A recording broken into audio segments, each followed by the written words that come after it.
How to leave a circle on Life360 app. In today's video, I'm gonna guide you the step-by-step process of how you can leave a circle in your Life360 app. So without any further delay, let us get started.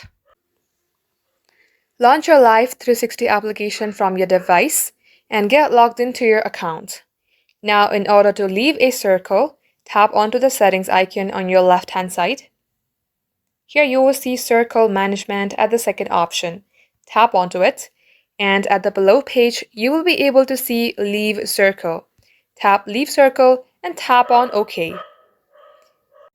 And in such ways, this is how you can leave a circle from your Life360 account. That wraps up today's tutorial. Thank you for watching the video till the very end.